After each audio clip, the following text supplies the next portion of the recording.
नमस्कार दोस्तों, मेरा नाम है पंकज। स्वागत है आप सबों का मेरे YouTube चैनल पे। आज के इस वीडियो में हम विजिट करने वाले हैं ऊटी। जी हाँ, ऊटी जो तमिलनाडु का सबसे खूबसूरत शहरों में से एक है। अब बात करते हैं कि ऊटी तक आपको आना कैसे, यानी कि वहां पे पहुंचेंगे कैसे। तो इस वीडियो में मैं आपको पूरी जानकारी देने वाला हूं। सबसे पहली बात, अगर आप ऊटी आने का प्लान कर रहे हैं, अगर आपके हाथ में 2 दिन है तो पहला दिन आप आदि योगी, जी हाँ, ईशा फाउंडेशन आदि योगी जी के दर्शन करें। दूसरे दिन सवेरे सवेरे निकल जाए ऊटी के लिए। ऊटी हो या आदि योगी, आपको आना पड़ेगा कोयम्बतूर जंक्शन। जी हाँ, कोयम्बतूर रेलवे स्टेशन तक आपको आना पड़ेगा। वहां पे आप अपना पहला दिन ईशा फाउंडेशन यानी कि आदि योगी आप दर्शन कर सकते हैं और अगले दिन आराम से आप सवेरे सवेरे निकल जाएं ऊटी के लिए। टाइम हो रहा है 5:26 और मैं निकल गया ऊटी के लिए, यानी कि मुझे सुबह सुबह रूम को चेकआउट करके छोड़ना पड़ा और मुझे बस के लिए खोजने के लिए निकलना पड़ा। तो मैंने रूम लिया था गांधीपुरम बस स्टैंड के ठीक अपोजिट में, और ऊटी के लिए बस भी आपको गांधीपुरम के अपोजिट में ही एक छोटा सा बस स्टैंड है, जहां से ऊटी के लिए आपको हर 15-20 मिनट के अंतर अंतर में बस देखने को मिल जाएंगे। तो मुझे भी एक अच्छी खासी छोटी सी प्यारी सी बस मिल गई। अगर आपको यहाँ से बस ना भी मिले तो कोयम्बतूर यानी कि गांधीपुरम के थोड़े से आगे में एक न्यू बस स्टैंड भी है, जहां से आपको ऊटी का बस आराम से मिल जाएगा। मेरी बात कहूं तो मुझे तो गांधीपुरम के अपोजिट में ही बस मिल गई सवेरे सवेरे, जो मुझे 80 रुपीज का किराया पड़ा। जी हाँ, मात्र 80 रुपए का किराया पड़ा फ्रॉम गांधीपुरम टू ऊटी। सवेरे का समय था और नज़ारा काफी अद्भुत मुझे देखने को मिला, क्योंकि दूर से वो बड़ी बड़ी पहाड़े, बादले, ठंडी ठंडी हवाएं और बस में वो साउथ इंडियन वाला सॉन्ग। जी हाँ, पूरी यात्रा के दौरान आपको एक से एक सॉन्ग सुनने को मिलेंगे बस में, तो वो उसका आनंद लेना आप ना भूलें और खिड़की खोलकर वो अद्भुत नज़ारा का भी आनंद जरूर लें। फाइनली 3.5-4 घंटे की जर्नी करके मैं सवेरे सवेरे पहुंच गया ऊटी बस स्टैंड। जी हाँ, 80 रुपीज का किराया लगा और समय लगा 3.5 घंटे का, और सवेरे 9 बजे मुझे उतार दिया गया ऊटी बस स्टैंड। ऊटी उतरने के बाद सबसे पहले तो मैंने अपनी पेट पूजा की, यानी कि बन एंड चाय का मजा लिया, और अपना सुबह का नाश्ता करके मैं बुक कर लिया एक ऑटो। जी हाँ, यहाँ पे आपको किराए में ऑटो मिल जाएगी, जो मुझे पड़ा 1250 रुपये, और ये भैया ने 1250 रुपये में मुझे टोटल ऊटी के खास 7 जगहों को विजिट करने के लिए किराया लिया मुझसे। हालांकि मैं अकेला था तो इसलिए मेरे लिए अमाउंट थोड़ा सा ज़्यादा पड़ रहा था। अगर आप ग्रुप में 4-5 लोग हैं तो इस तरह के ऑटो या गाड़ी बुक कर आराम से शेयरिंग में घूम सकते हैं, जिससे आपको ग्रुप में थोड़ा कम पड़ेगा। तो सच कहूँ तो ऑटो वाले भैया बहुत अच्छे थे, जो मुझे 1250 पड़ा। हालांकि अगर आप बार्गेनिंग करेंगे तो और भी कम हो सकता है, लेकिन मैं अकेला था तो जहां पे भी बार्गेनिंग करता तो शायद मुझे इतना ही किराया। ये था मेरा पहला डेस्टिनेशन, डोडा बेटा पीक। जी हाँ, तमिलनाडु का सबसे ऊंचा पीक, जहां से आपको पूरा का पूरा ऊटी बहुत ही सुंदर से दिखाई पड़ता है। तो ये मेरा पहला डेस्टिनेशन है जहां मुझे ऑटो वाले भैया ने लेकर आया, डोडा बेटा पीक।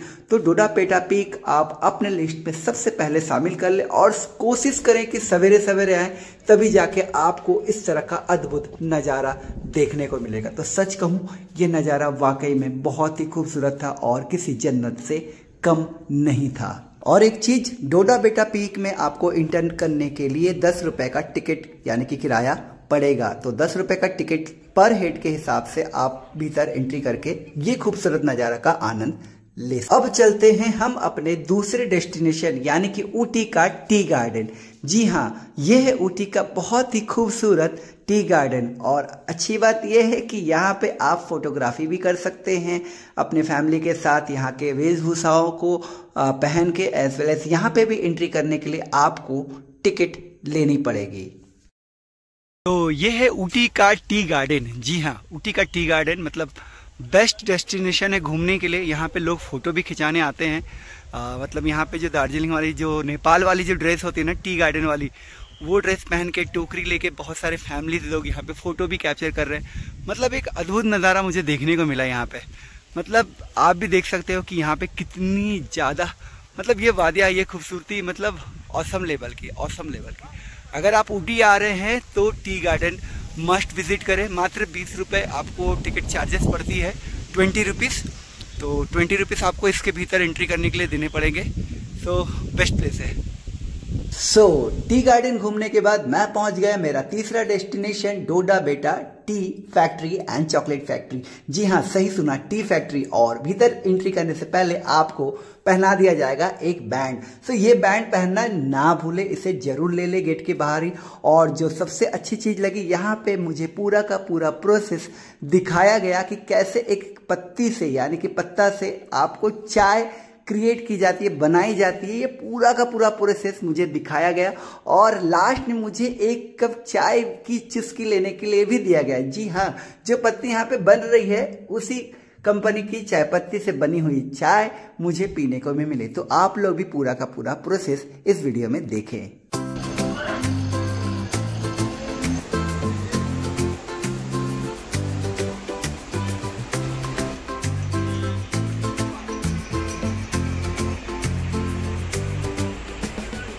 इस तरह से यहाँ पे चाय बनाई जाती है और नीचे में आपको एक कप चाय भी दिया जाएगा, जिसकी आप चुस्की लेना ना भूलें। चाय की चुस्की लेने के बाद मैं यहाँ पे एक पैकेट चाय पत्ती भी खरीदा और अंदर ही अंदर चला गया चॉकलेट फैक्ट्री के में। जी हाँ, चॉकलेट फैक्ट्री में भी यहाँ पे दिखाया जा रहा था कि किस तरह से यहाँ पे चॉकलेट तैयार की जाती है। तो सच कहूँ, ये एक्सपीरियंस मेरे लिए बहुत ही खास रहा, the T factory and chocolate factory. और टी फैक्ट्री के बाहर में यहाँ पे बहुत सारे एक्टिविटी एंड गेम्स भी उपलब्ध हैं। तो चाहे आप बंजी जंपिंग या रोपवे, सब कुछ आप कर सकते हैं यहाँ पे टी फैक्ट्री के ठीक बाहर में ही। और इसके बाद मैं पहुंच गया मेरा उसके next destination, botanical garden. Botanical garden में भी आपको एंट्री करने के लिए 100 रुपीज़ का टिकट लेना पड़ेगा। जी हाँ, 100 रुपीज़ का टिकट करा के आपको बोटानिकल गार्डन में एंट्री मिलेगी। और सच कहूँ, ये गार्डन काफ़ी ज़्यादा बड़ा है और काफ़ी ज़्यादा खूबसूरत है। जी हाँ, जिसके लिए आपको 100 रुपीज़ भी कम पड़ेंगे, क्योंकि इतना खूबसूरती से इसे सजाया गया है, बनाया गया है और मेंटेन किया गया है। जी हाँ, बहुत ही अच्छे से यहाँ पे मेंटेन किया गया है और इसकी खूबसूरती सच कहूँ बहुत ही लाजवाब है। तो आप लोग भी इस वीडियो में बोटानिकल गार्डन का आनंद लें।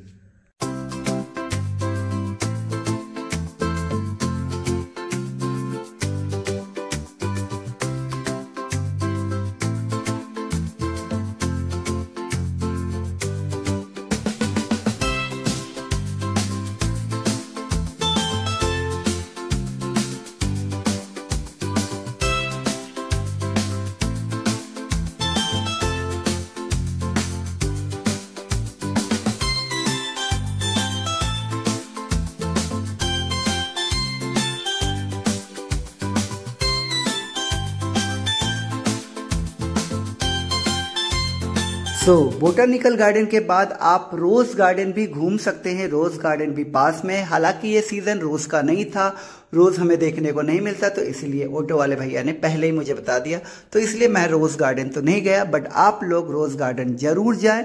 अगर वो सीजन है रोज का और फूल खिले होंगे तो आपको रोज गार्डन जरूर जाना चाहिए। बोटानिकल गार्डन देखने के बाद मैं पहुंच गया मेरा नेक्स्ट डेस्टिनेशन, बोट हाउस यानी कि ऊटी लेक। जी हाँ, तो ऊटी लेक यहाँ का मुझे सबसे खूबसूरत जगह लगी ऊटी लेक यानी कि बोट हाउस। बोट हाउस इसलिए कि यहाँ पे आपको बोटिंग की सुविधा मिलती है। चाहे आपको इलेक्ट्रिक बोट में उठना है तो आप इलेक्ट्रिक बोट यानी कि मोटर बोट पे भी उठ सकते हैं, या आपको पैडल वाली बोट में भी उठ सकते हैं। एज वेल एज ये पार्क भी बहुत ही ज्यादा बड़ा है, तो यहाँ पे आपको बहुत सारे एक्टिविटी देखने को मिलेंगे, जैसे राइड्स हो गया बच्चे लोगों के लिए, कार वाली राइड हो गई, जॉली राइड हो गई, टॉय ट्रेन बोलिए, सभी के सभी ऑप्शंस आपको ऊटी लेक यानी कि बोट हाउस में देखने को मिलेंगे। यानी कि आप अपने फैमिली के साथ आ रहे हैं, बच्चे लेकर आ रहे हैं, तो ऊटी लेक उनका सबसे पसंदीदा प्लेस होने वाला है। हाँ, हालांकि हर एक चीज के लिए ही आपको चार्जेस पेमेंट करने पड़ेंगे, टिकट लेनी पड़ेंगी, तो आप लोग देख लीजिए। और बोट हाउस में भी एंट्री करने के लिए आपको टिकट लेनी पड़ेगी। इतने सारे राइड तो यहाँ पे थे ही, बट मुझे तो करना था बोटिंग। और बोटिंग करने के लिए हालांकि अगर आपके साथ कपल हैं या दोस्त हैं तो आप पैडल वाला बोटिंग भी ले सकते हैं, जिसका किराया कम पड़ता है।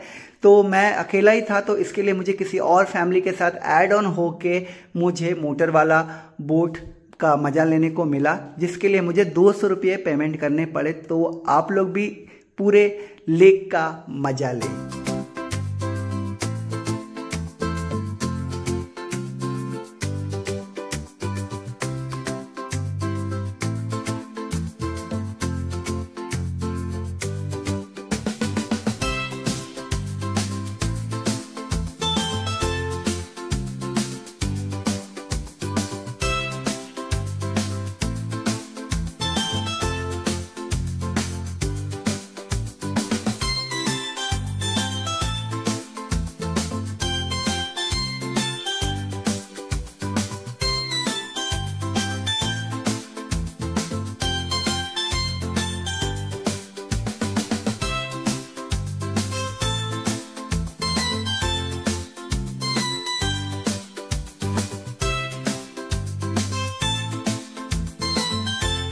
सच कहूँ तो बोट हाउस यानी कि ऊटी लेक में मैंने अपना बहुत ही एक मेमोरेबल टाइम स्पेंड किया और बोटिंग का मजा लिया। और उसके बाद ही मैं निकल पड़ा मेरा नेक्स्ट डेस्टिनेशन थ्रेड गार्डन, यानी कि दुनिया का पहला थ्रेड गार्डन। तो अगर आप ऊटी आ रहे हैं तो इसे मिस ना करें, थ्रेड गार्डन जरूर विजिट करें, क्योंकि ऐसा गार्डन आपको दुनिया में कहीं भी नहीं देखने को मिलेगा। थ्रेड गार्डन विजिट करने के बाद मैं निकल पड़ा मेरा next destination Karnataka horticultural park. जी हाँ, कर्नाटका हॉर्टिकल्चरल पार्क, जहाँ पे एंट्री करने के लिए भी आपको 100 रुपीज़ का टिकट लेना पड़ेगा। जी हाँ, 100 रुपये आपको टिकट के लिए पेमेंट करने पड़ेंगे। लेकिन सच कहूँ, इस पार्क में एंट्री करने के बाद आपका 100 रुपये का टिकट भी कम पड़ेगा, क्योंकि ये पार्क बहुत ही ज़्यादा विशाल, बहुत ही ज़्यादा बड़ा है। और सच कहूँ, यहाँ का नज़ारा वाकई में बहुत ज़्यादा खूबसूरत, बहुत ही ज़्यादा अद्भुत है। आई थिंक आप भी ऐसा पार्क अपने जीवन में कभी नहीं देखा होगा, इतना खूबसूरत पार्क। और सच कहूँ, मैंने भी ऐसी पार्क कभी नहीं विजिट की है। मतलब मेरे लाइफ का ये पहला बहुत ही खूबसूरत एक्सपीरियंस रहा इस कर्नाटका हॉर्टिकल्चरल पार्क का। तो आप लोग भी इस पार्क का आनंद लें।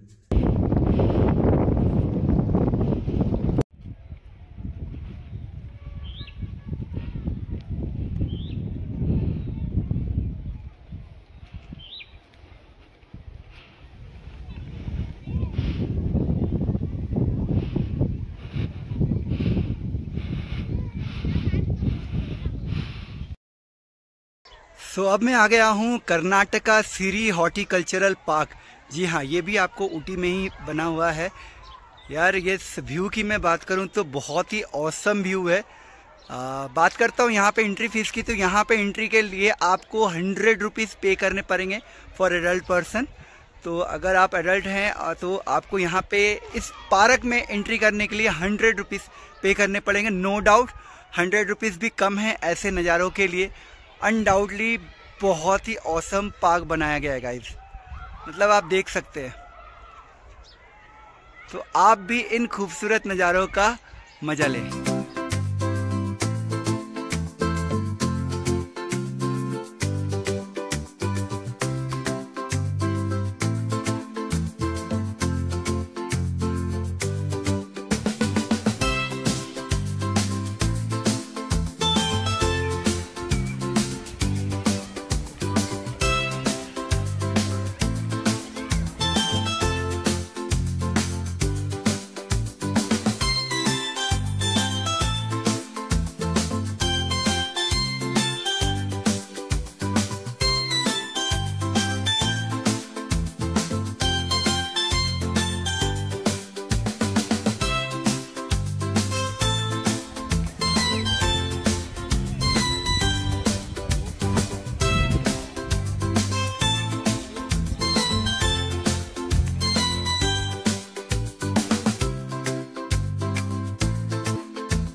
फाइनली 7 बड़े बड़े खूबसूरत प्लेसेस घूमने के बाद मैं फिर से ऑटो वाले भैया के साथ निकल पड़ा ऊटी का बस स्टैंड, क्योंकि मुझे वापस भी जाना था। तो सच कहूँ 1250 रुपये में ये ऑटो वाले भैया ने मुझे सुबह 9 बजे से लेकर 3 बजे तक घुमाया और 3 बजे मुझे यहाँ ऊटी का बस स्टैंड ले आके छोड़ दिया।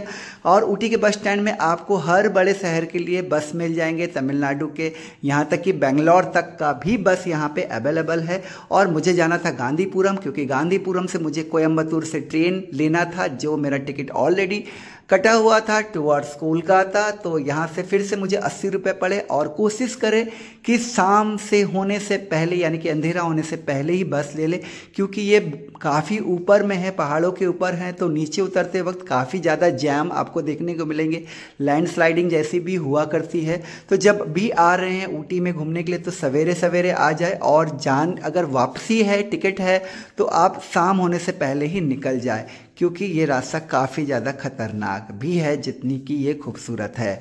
तो इस चीज़ों का ध्यान रखें। आई होप ऊटी का ये 7 प्लेसेस आपको काफ़ी ज़्यादा अच्छा लगा होगा। और ये वीडियो अच्छा लगा है तो प्लीज़ लाइक बटन प्रेस करना ना भूलें। मेरे चैनल को अभी तक सब्सक्राइब नहीं किया है तो जल्दी से सब्सक्राइब कर डालें, और ऐसे ही वीडियोस आगे देखने के लिए ऑल बटन का प्रेस करना ना भूलें। तो आज के लिए बस इतना ही, मिलते हैं मेरे अगले वीडियो पे, तब तक के लिए धन्यवाद।